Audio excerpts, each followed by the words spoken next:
नमस्कार मित्रांनो, स्वागत आहे तुमच्या माझ्या चॅनलवर करन्सी ज्ञानमध्ये. तर मित्रांनो, मी काल तुम्हाला 10च्या डॉलरच्या बद्दल एक माहिती सांगितली होती, किती पैसे काय. आणि मी माहिती अशी तशी नाही सांगत मित्रांनो. बघा, माझ्याकडे बुक आहे. मी त्या बुकच्या हिशोबाने तुम्हाला माहिती सांगतो. हे बघा, ही बुक मी घेतली आहे. या बुकचं या बुकमध्ये जी प्राईज आहे, ज्या कॉईनची माहिती आहे तेच तुम्हाला सांगतो. मी माझ्या मनाने काही सांगत नाही, जे आहे तेच सांगणार तुम्हाला. म्हणून जे बुकमध्ये जी माहिती आहे ना, ती परफेक्ट माहिती असते. बाकी लोक तोंडाने सांगतात ते कायच्या काय असं, ते मला कळत नाही. कारण की मी तर भरपूर व्हिडिओ बघितले लोकांचे. ते काही बोलतात की एवढा प्राईज आहे, तेवढा प्राईज आहे. असे भरपूर कमी लोक आहे जे बरोबर सांगतात. पण मी काय बोलतो, बुक कशाला आहे? ही बुक बघा, 1200 रुपयाची बुक आहे. ही बुक मी घेतली कशाला? याच्यासाठी घेतली, बोललो लोकांना पण माहीत पडेल, मला पण माहीत पडेल. तर आज आपण अजून एक 10च्या कॉईनच्या बद्दल मी सांगणार आहे तुम्हाला. तर चला, डायरेक्ट जास्त टाइमपास नाही करणार मी. बघा, जास्त टाइमपास करत नाही मी, डायरेक्ट दाखवतो कॉईन. ठीक आहे? तुम्हाला कसं आहे बघा, डायरेक्ट तुम्ही जे कॉईन बघणार तुम्हाला लक्षात येईल, हा बाबा हा कॉईन असा आहे, हा कॉईन मला भेटला तर मी ठेवून देईन. ठीक आहे? तर चला आपण कॉईनकडे वळू. तर मित्रांनो बघा, हा 10चा कॉईन बघितला तुम्ही. हा 10चा कॉईन बघा. पहिले तुम्ही याचा फोटो बघून घ्या व्यवस्थित, हा कॉईन कुठला आहे. ठीक आहे? आता मी तुम्हाला सांगतो हा कॉईन कितीचा आहे आणि काय आहे प्राईस. ठीक आहे?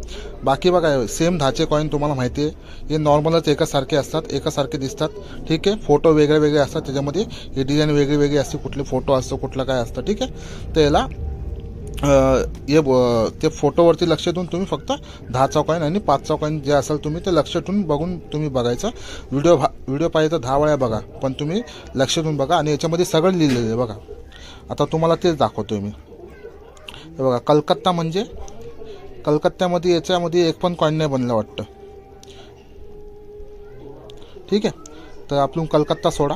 बॉम्बेमध्ये बघा, बॉम्बे मिंटमध्ये जर असेल तर 15 ते 30 रुपये भेटेल. ठीक आहे? आणि हैदराबाद असेल तर 15 ते 50 रुपये. ठीक आहे? आणि नोएडा असेल तर 25 ते 50 रुपये. ठीक आहे? तर तुम्हाला हे सगळी माहिती मी याच्यामध्ये दाखवली आहे. ठीक आहे? तर अशा असे म्हणजे हिसाबाने तुम्हाला कॉईन बघायचे आहेत की तुम्हाला बघा. आता हे कसं आहे, एक कॉईननी काय नाही होणार. तुम्हाला कमीत कमी आहे 100 कॉईन 200 कॉईन तुम्ही जमा केले असे, तर तुम्हाला त्याचे चांगले पैसे भेटतील. असं समजा तुम्ही एक इन्व्हेस्टमेंट करताय. आता समजा तुम्ही कुठे पण पैसा जमा करता, समजा तुम्ही FD करता, तर तुम्ही ते पैसे जमा करतात ना, पण ते तुम्हाला किती टक्के देणार, हे तुम्हाला जास्त भेटेल ह्याच्यामध्ये पैसे. समजा हे तुम्ही कॉईन जरी जमा केले असे तुम्ही किती, आता बघा 10चे कॉईनमध्ये एकच नाही, तुम्हाला अजून मी भरपूर कॉईन आहे, मी तुम्हाला सगळे एक एक करून सांगणार. ठीक आहे? व्हिडिओच्या माध्यमातून. तर तुम्ही तेच कॉईन जमा करायचे. ठीक आहे? स्क्रीनशॉट काढून घ्या, तुम्हाला कळेल कुठला कॉईन जमा करायचा, कुठला कॉईन ठेवायचा, किती पैसे, सगळं इथं लिहिलेलं आहे. ठीक आहे? तर भेटूया दुसऱ्या व्हिडिओमध्ये.